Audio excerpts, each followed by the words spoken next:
नमस्कार दोस्तों। आज आपके सामने फिर एक बार हाजिर हूँ वीडियो लेके। पिछले वाला वीडियो से काफ़ी लोगों ने उसे कमेंट किए थे अच्छे, और मैसेज भी किया, काफ़ी सराहना की, इसलिए सोचा कि आप लोगों के साथ कुछ और शेयर करूँ। तो जो पिछला वीडियो था वो बेसिकली था त्याग के बारे में। इस धरती पर जो त्याग की महिमा है वो बहुत ज़्यादा है। तो भगवान राम ने कैसे अपने मान सम्मान का त्याग किया, सीता माता को जब पूजा करवाने के लिए, कैसे उनका सम्मान बढ़ाने के लिए अपने सम्मान का त्याग किया। तो दोस्तों, आप लोगों को एक चीज़ बताऊं कि हमारे इस देश में त्याग का बड़ा महत्व है। मतलब त्याग को बहुत ही पवित्र चीज़, एक अग्नि की तरह माना गया है जो हर चीज़ को पवित्र करती है। जिस क्षेत्र में आपके पास त्याग नहीं होगा उस क्षेत्र में कभी आप आगे बढ़ ही नहीं सकते। तो ये जो वेस्टर्न कल्चर है हमारा, और आजकल जो वेस्टर्न एजुकेटेड लोग हैं, ये टोटली फोकस करते हैं ग्रेटिफिकेशन ऑफ सेंसेस पे। मतलब ये त्याग के बारे में कुछ जानते ही नहीं। इनके वहाँ मतलब टोटली फोकस किया हर क्षेत्र में कि बस मैक्सिमम लाइफ को एंजॉय करने के लिए वो सेंसेस को ग्रेटिफाई करते हैं। उनको लगता है यही जीवन है। बट इंडिया में ऐसा नहीं है। हमारा जो कल्चर है, यहाँ त्याग की महिमा बताई, मतलब त्याग को सर्वोपरि बताया गया है। तो हर क्षेत्र में, चाहे भोजन हो, चाहे कोई भी जीवन हो, वहाँ त्याग करने की परंपरा हमारे देश में रही है। तो ये हमारे देश का कल्चर है। मुझे पता है जो वेस्टर्न एजुकेटेड लोग हैं, जो फॉरेनर्स हैं, या जो इंग्लिश स्कूलों में ज़्यादा मतलब वेस्टर्न उसमें रहे पले बड़े हैं, उसको फॉलो करते हैं, उन लोगों के लिए थोड़ा ही बात मानना मुश्किल होता है। वो मतलब यकीन नहीं कर पाते जब हम बताते हैं कि भगवान राम ने सीता के लिए अपने मान सम्मान बढ़ाने के लिए अपना मान सम्मान दांव पे लगा दिया था। तो वो चीज़ नहीं समझ पाते। लेकिन मुझे पता है कि जो इस देश में रहे हैं, जो हमारे इस मिट्टी से जुड़े हुए हैं, यहाँ पले बड़े हैं, इस माहौल में पले बड़े हैं, उन्हें इस बारे में, इस बात को मानने में कोई शंका नहीं होगी, क्योंकि उन्हें पता है कि हमारा ही कल्चर ऐसा ही रहा है।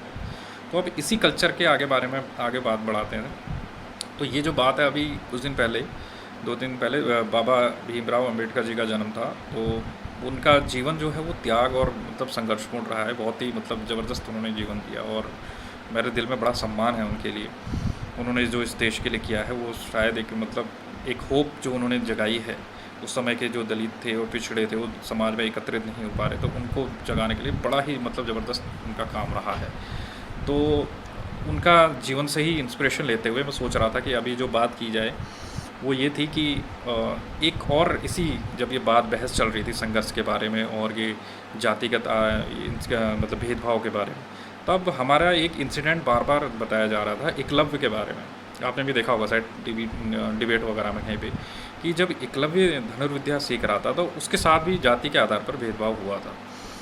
अब इसके दो पहलू हैं। एक तो जब गुरु द्रोणाचार्य ने उसे शिक्षा देने से मना कर दिया था उसकी जाति की वजह से, और दूसरा है जब उसका अंगूठा मांग लिया था। तो आज हम बात करेंगे उसके अंगूठा के बारे में जो उन्होंने मांगा था। बाकी उसके बारे में मैं फिर कभी आपको बताऊंगा। तो जब आपने इंसिडेंट सुना होगा कि जब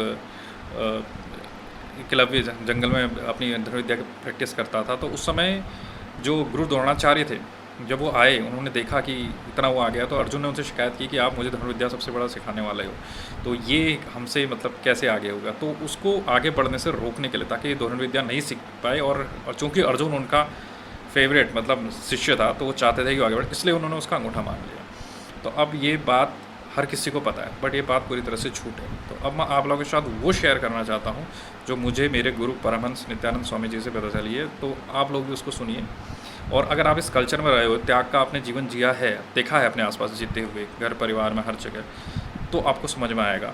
आप पूरी तरह से यकीन कर जाएंगे और आपको समझ में आ जाएगा कि ये जो बात उन्होंने बताई है पूरी तरह से सत्य है। अब ये बात क्या है, ये सुनिए कि जब उन्होंने अंगूठा मांगा था उसका, एकलव्य का, वो अंगूठा क्यों मांगा था? उसको आगे से बढ़ने से रोकने के लिए, या फिर उसके बारे में सारी दुनिया को बताने के लिए?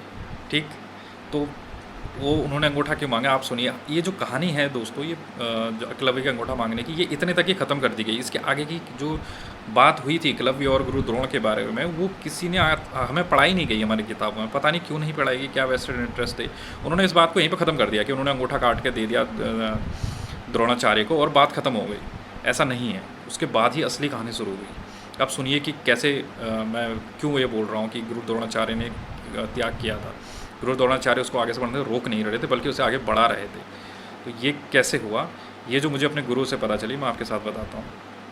ये जब अंगूठा मांगने के बाद फिर द्रोणाचार्य ने उससे पूछा कि एकलव्य, ये बताओ कि अब तुम तो धनुर्विद्या सीखना चाहते थे, अंगूठा कट गया, तो अब तुम क्या करोगे? तो वो अपने कबीले में नहीं कर रहा था, कहीं बाहर जाके सीख रहा था, किसी दूसरे कबीले में। तो उन्होंने पूछा कि अब मैं तो वापस चला जाऊंगा क्योंकि अब अंगूठा तो रहा नहीं, तो मैं अब धनुर्विद्या तो चला नहीं सकता, धनुर्विद्या का प्रयास तो कर नहीं सकता। तो उन्होंने उससे एक सवाल पूछा, अच्छा ये बताओ एकलव्य कि अगर युद्ध में तुम्हारा अंगूठा कट गया होता तो तुम क्या करते, युद्ध छोड़ के भाग जाते? तो एकलव्य ने कहा नहीं, मैं बाकी 4 उंगलियों से तीर छोड़ता। तो उन्होंने कहा तो अब भी यही करो। तो एकलव्य की बात समझ में आ गई, ठीक है। लेकिन ये कहानी हमें बताई नहीं गई, आगे की कहानी आप सुनिए। उसके बाद एकलव्य ने 4 उंगलियों से धनुर्विद्या का प्रयास शुरू किया और 4 विद्याओं से इतना उसने महारत हासिल कर ली कि वो जरासंध का जो मगध नरेश था उसका सेनापति बन गया, ठीक है। अब लोगों को लगता है कि उसने 4 उंगलियों से सीख तो ली धनुर्विद्या, ये हर जगह इसका मतलब है, इसके बारे में बताया गया, लेकिन वो इतना महारत हासिल नहीं कर पाया। ऐसा बिल्कुल भी नहीं है। जब महाभारत का युद्ध शुरू होने वाला था तो भगवान श्री कृष्ण के ने देखा कि अर्जुन के जो मतलब जीवन में खतरा इस युद्ध में हो सकता है वो किससे हो सकता है। तो वो 2 ही व्यक्ति थे, एक कर्ण और दूसरा एकलव्य। तो कर्ण के बारे में बताइए आपको, एकलव्य को उन्होंने रास्ते से कैसे हटाया? उन्होंने उसे उकसाकर मथुरा पे हमला हुआ। अब उस एकलव्य के पास कोई दिव्यास्त्र नहीं थे, उसने बिना दिव्यास्त्र के पूरी यदुवंशी सेना को हरा दिया, पूरी यादवों की सेना को उस अकेले बंदे ने हरा दिया बिना किसी दिव्यास्त्र के। और महाभारत के युद्ध का ये नियम था कि जिसके पास धनुर्विद्या नहीं है, मतलब वो दिव्यास्त्र नहीं है, वो दूसरे केवल ऐसे बंदे से के साथ में दिव्यास्त्र इस्तेमाल नहीं कर सकता जिसको नहीं पता है। तो अगर अर्जुन के पास दिव्यास्त्र है, अगर वो एकलव्य से युद्ध करता तो दिव्यास्त्र का इस्तेमाल नहीं कर सकता धर्म के आधार पर, और अर्जुन अपना धर्म नहीं तोड़ता, वो नहीं करता इस्तेमाल। लेकिन साधारण विद्या में वो एकलव्य से जीत भी नहीं पाता। तो एकलव्य को रास्ते से हटाने के लिए भगवान श्री कृष्ण ने स्वयं उसका वध किया। अब ये बात खुद भगवान श्री कृष्ण ने महाभारत में स्वीकार की। उन्होंने अर्जुन से कहा था कि अर्जुन, तेरे प्रेम में मैंने क्या क्या नहीं किया, तेरे लिए मैंने कर्ण को असहाय बनाया, उसको भावनात्मक रूप से कमज़ोर किया, और एकलव्य को मैंने रास्ते से हटाया। एकलव्य का वध मुझे स्वयं करना पड़ा ताकि तुझे कोई खतरा ना हो। तो अब कहीं ये बात हमें बताई नहीं गई कि एकलव्य का धनुर्विद्या ख़त्म नहीं हुई थी वहाँ पर, अंगूठा जब उसने दे दिया था उसके बाद उसने 4 अंगुलियों से युद्ध किया था और वो इतना हो गया था कि उसने यदुवंशी सेना को अकेले हरा दिया था। आप ये बताइए कि मुझे अब इस कहानी से आपको क्या समझ में आ रहा है? गुरु द्रोणाचार्य ने उसका अंगूठा इसलिए काटा था कि धनुर्विद्या नहीं सीख पाए। अगर उसको धनुर्विद्या नहीं सिखानी होती गुरु द्रोण को, तो वो उसे आगे ये बाकी बताते क्योंकि बाकी 4 उंगलियों से सीखो। तो उन्होंने जब उसका अंगूठा मांगा तो उसने गुरु द्रोणाचार्य ने कुछ छीना नहीं है द्रोणाचार्य एकलव्य से, उन्होंने उल्टा उसे दिया ही है। उससे जो धनुर्विद्या तो उसे मिली गई जो चाहिए थी, साथ में उसे सारी दुनिया का सम्मान भी प्राप्त हुआ। एकलव्य जैसे वो गुरु के नाम पर अगर गुरु भक्ति के लिए कोई जाना जाता है आज भी, तो वो अर्जुन नहीं है, वो एकलव्य है। तो उसे जो चाहिए था एकलव्य को धनुर्विद्या, वो तो मिली उसे, और उसे दुनिया का मान सम्मान भी प्राप्त हो गया। अब ये बात बाहर वालों के लिए मानना थोड़ा मुश्किल है, लेकिन जो इस देश में रहे हैं, जैसे पले बड़े हैं, द्रोणाचार्य के बारे में जानते हैं, उन लोगों को और जिन्हें पता है इस त्याग का, यहाँ का जो हमारा कल्चर है, ये परंपरा रही है त्याग की, उन्हें ये बात अच्छी तरह से समझ में आ जाएगी मैं क्या कहना चाह रहा। तो द्रोणाचार्य ने कुछ छीना नहीं था उससे, और मैं ऐसा नहीं है कि कुछ मतलब द्रोणाचार्य की बड़ाई करने के रहा हूँ, ये इस देश का कल्चर था उस टाइम पर, ऐसा ही होता था, गुरु का ये स्वभाव ही था, उसमें ऐसा ही किया जाता था। तो उन्होंने त्याग करके, अब ये बात आप मुझे बताइए, अब आपको एक ख़ास बात आपको मैं बताता हूँ। आप मुझे ये बताइए कि आज की डेट में, आज की तारीख में जब इतिहास पढ़ते हैं आप हमारा महाभारत का, तो उस समय आप एकलव्य को किस लिए जानते हैं?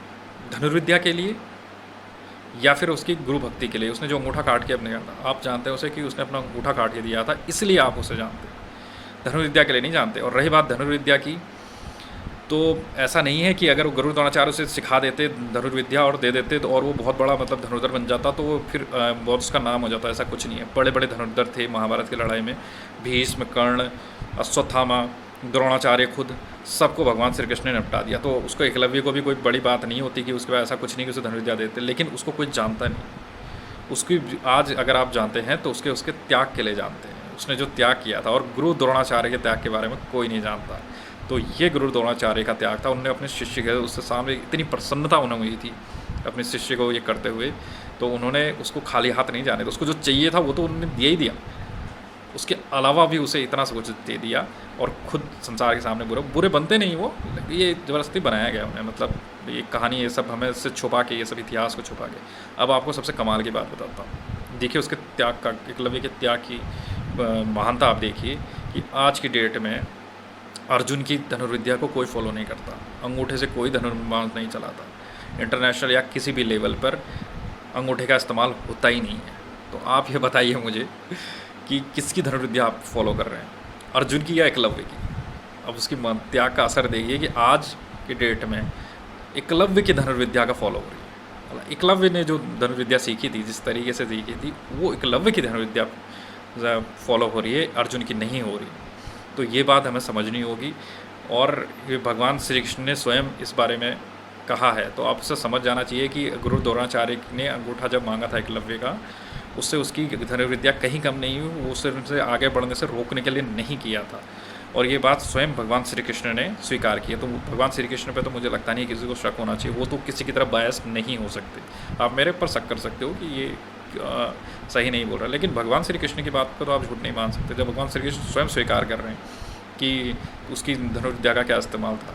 तो इन चीज़ों को, ये फैक्टों को हमसे छुपाया गया, पता नहीं क्यों छुपाया गया, पर जो भी कारण रहा हो, लेकिन मैं आप लोगों के सामने शेयर करना चाहता हूँ। आप चाहें तो इस बात को मान सकते हैं, चाहे नहीं मान सकते, डिसएग्री हो सकते हैं, मुझे कोई प्रॉब्लम नहीं है, लेकिन जो मुझे अपने गुरु से पता चला वो मैंने आप लोगों के साथ में शेयर किया। मुझे लगा कि अगर आप लोगों को जो भी मिले तो कमेंट में प्लीज़ बताइएगा। Thank you.